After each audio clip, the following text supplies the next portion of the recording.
E o Brasil, né, nesse sentido? O Brasil, então, tem esse Atlântico Sul e precisa e tem que atuar nesse Atlântico Sul, onde tantas forças atuam, né? Sejam elas extra-regionais, a multiplicidade de países. Em termos dos extra-regionais, o Brasil tenta manter uma posição pragmática, né? Com os interesses comuns com os atores extra-regionais, agora se aproximando mais dos Estados Unidos, mas sempre mantendo boa relação com os Estados Unidos, com a França, com a Grã-Bretanha. Veja só, mesmo na época da Guerra das Malvinas, quando o Brasil apoiou a Argentina, ela se manteve com ótimas relações com a Grã-Bretanha, inclusive representava diplomaticamente a Grã-Bretanha lá. Quer dizer, o Brasil tem sempre essa posição pragmática com os países extra-regionais. E, por outro lado, tenta, ao mesmo tempo, o Brasil tenta alavancar tentava, não sei se vai continuar tentando, a criação de uma identidade sul-atlântica e a promoção de mecanismos multilaterais e bilaterais, no âmbito regional e interregional. Né? As OPACas, a Zona de Paz e Cooperação do Atlântico Sul, é importante, mas até hoje não se conseguiu, né, fortalecer as OPACas, embora tenha cooperação, mas ela não se institucionaliza, embora tenha práticas, mas ela não avança no sentido que deveria avançar, porque seria o mecanismo multilateral, né, que teria maior número de países que comportam aí, que dividem o Atlântico Sul. Tem a CPLP, muito importante, e que realmente mais institucionalizada, e vai caminhando, não pode, logicamente, incrementar, mas vai, dentro da medida do possível, vai caminhando. E tem o IBAS também, que aí já entra, já pega a Índia e traz aí o Índico para a África do Sul, que são esses mecanismos que o Brasil tenta construir. Como conclusão, vamos começar uma conclusão. Né? O Brasil também tenta com os países africanos, mas quando nós olhamos, há uma fraca interação econômica e de comunicação e transporte com os países africanos. Né? Isso realmente dificulta muito, e agora mais ainda com a perda do mercado africano, de certa maneira, porque tinha uma presença relativamente interessante das construtoras brasileiras, que estão perdendo esse mercado lá. Então, com os países africanos, nós temos uma fraca interação moderada, se queremos dizer, econômica, e fraca de comunicação e transporte. E a dificuldade de alavancar a zona de paz e cooperação e alavancar cada vez mais ainda a própria CPLP. Então, vamos fazer, para não cansá-los e deixar o período de debate, vamos fazer as conclusões. Duas tendências nos espaços marítimos atual. Né? É a crescente importância militar e econômica dos oceanos e o incremento das tensões relacionadas com a disputa entre as grandes potências e a demarcação das fronteiras marítimas. Globalização e poder marítimo estão intimamente interligados e isso aumenta cada vez mais a importância dos mares. O Atlântico Sul ele é periférico no âmbito global e fundamental no âmbito regional e local. As principais ameaças no Atlântico Sul são no âmbito das tensões e ameaças neotradicionais. Ao mesmo tempo, os países da região têm uma dificuldade em incrementar mecanismos regionais ou até mesmo de criar uma identidade sul-atlântica no âmbito do Atlântico Sul. O Brasil tem esse desafio. Primeiro, um grande desafio do Brasil é evitar o retorno da política de poder na América do Sul, principalmente com a Argentina, que é o segundo maior país da região. Isso é importante, porque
Bem, senhores, o Almirante Rui, pelo que parece, houve algum problema de conexão.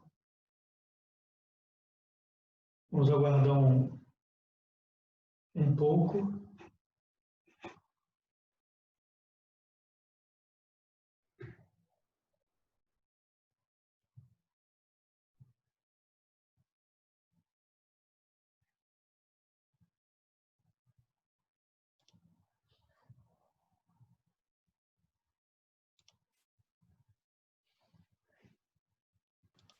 Voltamos?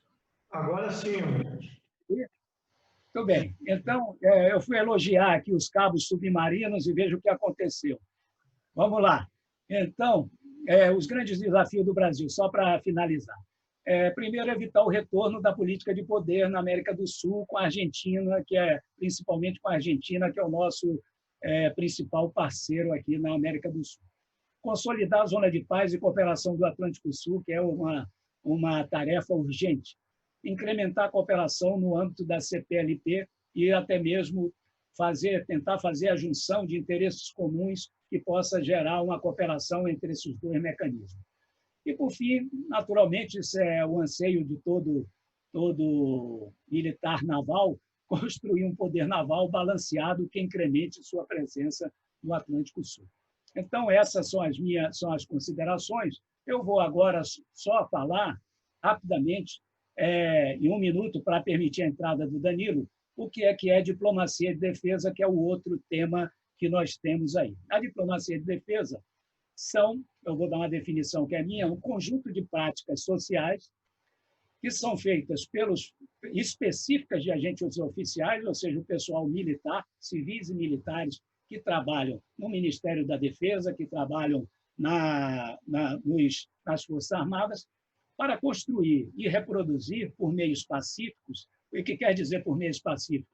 Sem o uso da força ou da ameaça do uso da força. As relações não coercitivas no âmbito da defesa entre os Estados e outras organizações. Então, o que é isso? As práticas que são feitas entre os Estados que não usam força, nem ameaça do uso de força, para fazer com que os países mantenham as relações no âmbito da defesa.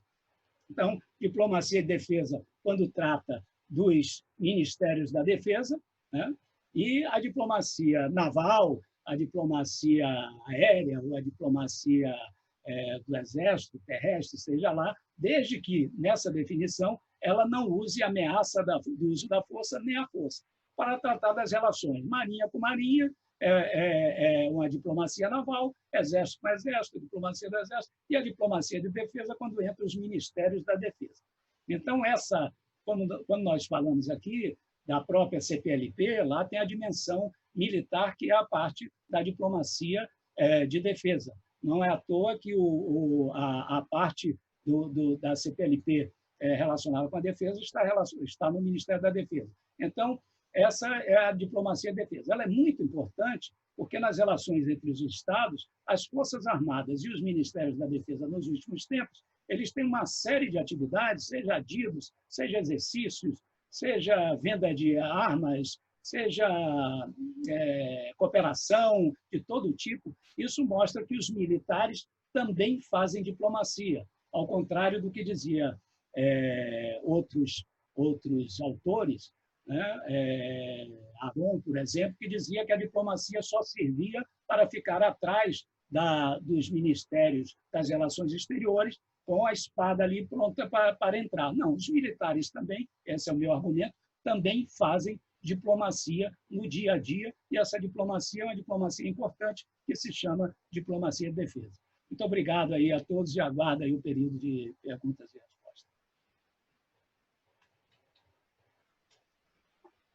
Muito obrigado, Almirante Rui, pela apresentação do senhor.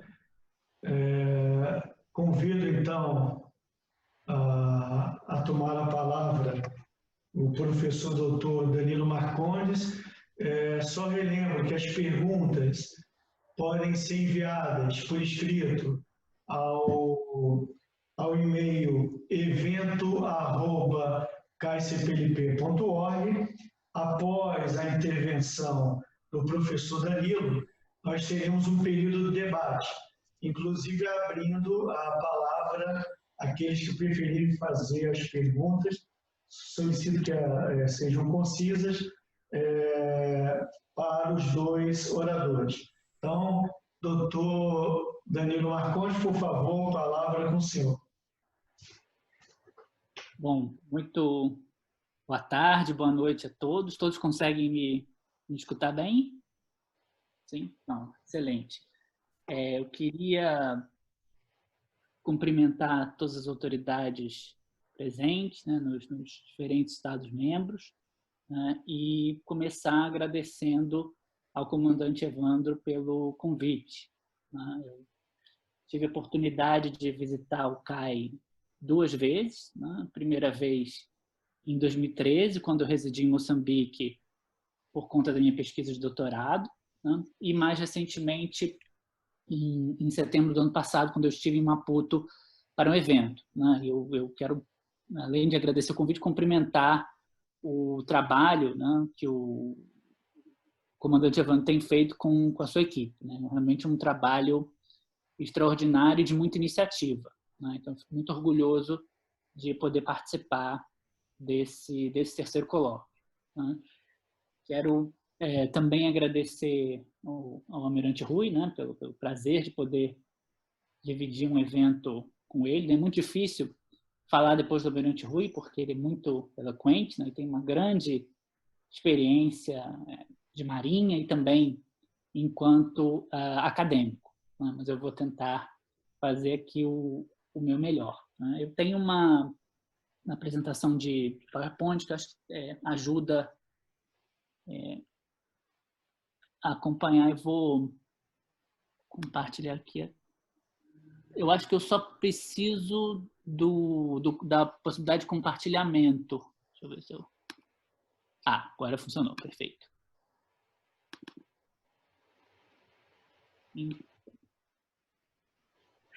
Então, o primeiro slide, realmente, né, o título, um slide assim de apresentação.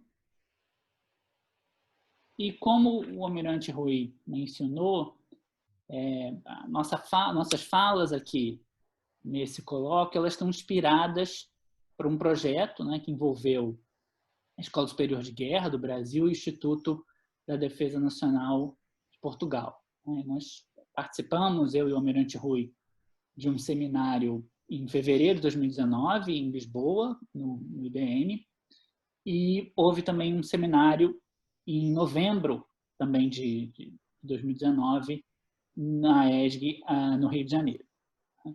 E desse primeiro seminário de Lisboa, surgiu, né, foi elaborado a partir das intervenções, um volume especial, né, do periódico Nação em Defesa, que é editado pelo IDN. Né? É o último volume que foi lançado. Ele pega o título do seminário de fevereiro, né, que foi Pontes sobre o Atlântico, e eu convido a todos, né, que tenham interesse, a entrar, né, no site da Nação em Defesa, que é facilmente acessável pelo Google, né, através do site do IDN, e que acessem o periódico.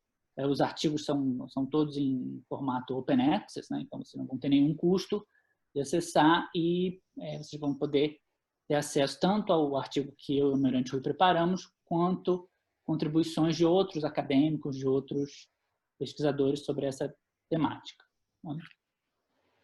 E, além disso, eu queria destacar também que eu e o Almirante Rui participamos de um projeto de pesquisa, né, que é fomentado tanto pelo Ministério da Educação quanto pelo Ministério da Defesa do Brasil. Né? Um projeto que se chama Prodefesa, né, que é um modelo de cooperação entre os dois ministérios que já existe há praticamente 15 anos, né, e que estimula a cooperação entre instituições civis e militares. Né? Então, nós temos um projeto que foi selecionado no final de 2018, justamente sobre essa temática de entorno estratégico, cooperação e diplomacia de defesa.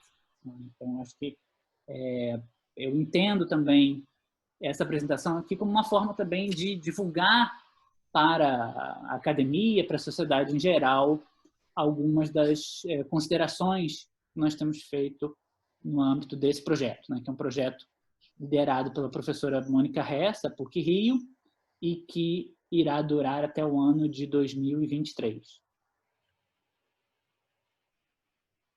Então, para contextualizar a minha fala, né, eu queria situar as minhas considerações dentro da área de relações internacionais, né, que é a área da minha formação, e também numa tendência que tem se observado na área nesses últimos 15 anos, que é uma atenção cada vez maior para a temática de segurança marítima, né? Claro, essa temática era abordada dentro da disciplina no período da Guerra Fria, né? Muito voltado para a competição entre a União Soviética e os Estados Unidos, e nesses últimos 15 anos essa temática aparece novamente, voltada principalmente para, um pouco como o Almirante Rui colocou, dessas ditas novas ameaças, né? A pirataria, o tráfico de drogas, o tráfico de pessoas. E além esse novo interesse, ele também é acompanhado por novas ferramentas, novas abordagens para se olhar a temática de segurança marítima, influenciadas também por desdobramentos teóricos dentro da disciplina, né, que chamaram atenção para elementos que muitas vezes vão até além, né, de uma análise só sobre a ação estatal no sentido macro, né, mas se concentram também sobre práticas, né, sobre a interação entre diferentes agentes, sejam públicos ou privados, né. Então, existe dentro da disciplina uma chamada virada prática, né, practical turn, que olha para eventos e práticas um nível mais micro. Eu acho que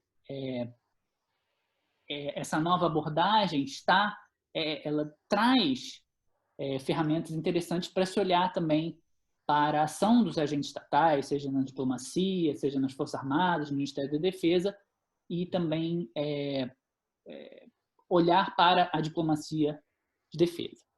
Além disso, eu destacaria que o espaço marítimo, como os senhores sabem, ele é de cada vez mais importância e mais interesse para as chamadas potências emergentes, né? Uma categoria que o Brasil pode estar incluído, né? E esses países têm demonstrado, nesses últimos anos, um interesse em desenvolver as suas capacidades marítimas, né? Justamente para aumentar o seu poder marítimo, né? E a gente vê que o ganho de importância que países como China, Índia têm na política internacional também está se refletindo nas suas estratégias, no seu interesse sobre os espaços marítimos, né? Eu acho que tudo que vem acontecendo no Oceano Índico, né, e no próprio Mar do Sul da China ilustra muito bem esse ponto. Além disso, questões de segurança marítima elas estão muito relacionadas ao impacto da globalização, né? Um ponto que o Almirante Rui já aludiu aqui na fala dele, né? O aumento das trocas comerciais, o aumento da interação também permitiu que atividades ilícitas também aumentassem na sua ocorrência, né? Eu estou falando novamente tráfico de drogas, o contrabando e o tráfico de pessoas, né? Isso a gente identifica em áreas terrestres, né, com aumento da integração regional, como aqui no Mercosul, e isso também se reflete no espaço marítimo. E eu queria trazer também um outro conceito da área de relações internacionais, que é o conceito de comunidade de segurança. Esse é um conceito antigo, né, que surgiu no final dos anos 50, né, a partir dos estudos do Karl Deutsch e da sua equipe, e que estava inicialmente voltado muito para uma realidade que o Deutsch e os seus colegas identificaram justamente no espaço do Atlântico Norte, né? A interação entre países da América do Norte, né, principalmente os Estados Unidos, com os países da Europa Ocidental, né? Mas ao longo dos anos, né, a disciplina de relações internacionais procurou trazer esse conceito para a análise de outras regiões, né? Regiões, inclusive, antes consideradas periféricas, né? E hoje referidas como do sul global, né? Então, o Sudeste Asiático, né? A própria África, né? O continente africano, e também aqui o espaço da América do Sul. Né? E aí, só para relembrar, né, esse conceito está associado à ideia da cooperação pacífica entre os Estados. Né? Ideia de que determinado grupo de Estados, né, por conta das suas interações, acabam abandonando a violência como forma de resolver controvérsias que possam emergir nessa relação, né, entre esses atores. É importante enfatizar que a existência de uma comunidade de segurança não pressupõe que haja algum grau de competição, né, ou até mesmo algum tipo de rivalidade, mas que essa rivalidade não é resolvida por meio da violência. Né? A violência não é mais considerada como uma forma legítima de resolver essas disputas. E para associar essa ideia de comunidade de segurança com as discussões sobre segurança marítima, eu trago a perspectiva do Christian Burger, né, que é a principal referência desses novos estudos sobre segurança marítima, e principalmente porque o Burger consegue combinar esse olhar contemporâneo sobre segurança marítima com uma análise voltada para as práticas. Né? E ele coloca, que eu acho que é um ponto muito pertinente, que o sucesso das comunidades de segurança está baseado não necessariamente em aspectos formais, como assinatura de tratados, né, e convenções, mas sim em práticas transnacionais cotidianas, né, o que reflete o interesse dessa nova abordagem da virada prática para o cotidiano. Né? E eu também recomendo os que estiverem interessados acessarem o artigo do Christian Burger, que também está em Open Access, para um aprofundamento, né, sobre essa discussão. E como combinar também esse olhar para as práticas com o conceito de diplomacia de defesa que o Almirante Rui já introduziu aqui. Né? Justamente porque o que eu acho que é uma das principais contribuições que o Almirante Rui traz na sua reflexão conceitual sobre o tema é a ênfase nessa ideia das práticas sociais relacionadas com o uso não coercitivo dos recursos de defesa. Né? E o que seriam essas práticas? Né? São práticas que a gente consegue ver muito presentes no espaço do Atlântico Sul, né? Onde estão a maioria dos Estados-membros da CPLP. Né? Então, intercâmbio de pessoal para participação em cursos de exercícios, atividade de treinamento, participação em missões de paz, ações relacionadas à indústria de defesa, designação de adeiros militares, mecanismos e cooperação entre as Forças Armadas, Ministérios da Defesa, e também ações relacionadas à segurança e desenvolvimento. Além disso, né, eu destacaria que a diplomacia de defesa ela nos ajuda a entender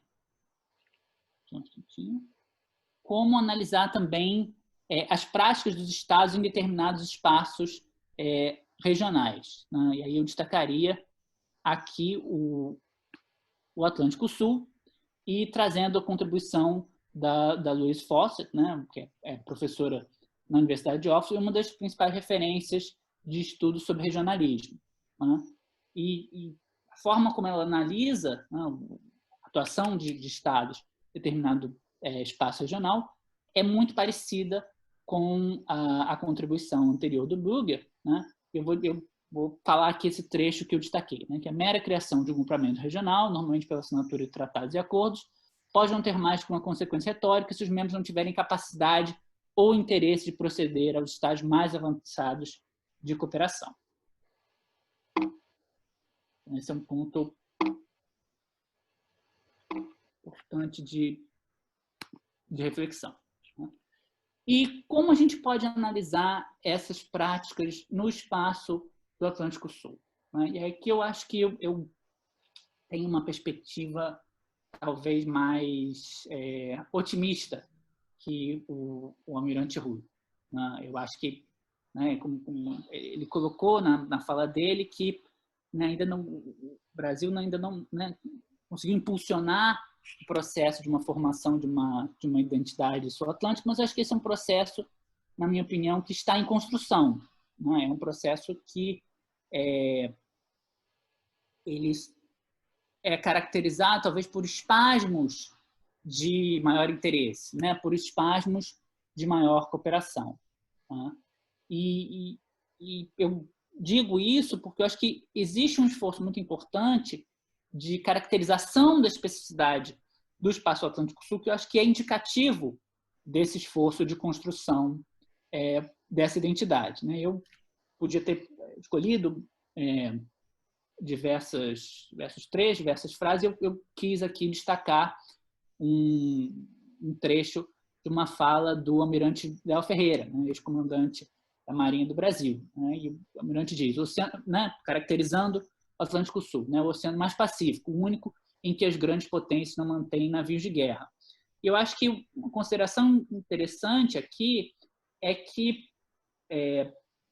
o almirante Rui mencionou, né, esse caráter mais periférico do Atlântico Sul. E eu acho que a gente pode até extrapolar a partir desse ponto e pensar se, no momento atual, principalmente, né, de grande competição entre as potências, né, se esse caráter periférico pode ser até entendido, interpretado como um aspecto positivo. Né? Não é necessariamente ruim ter esse caráter mais periférico, visto que né, o cenário do Pacífico e também do Índico são cenários de cada vez maior tensão, né, e de competição entre países como a China, a Índia, né, e o próprio Estados Unidos. Né? Se a gente pegar também ali o Golfo, né, o Irã, enfim.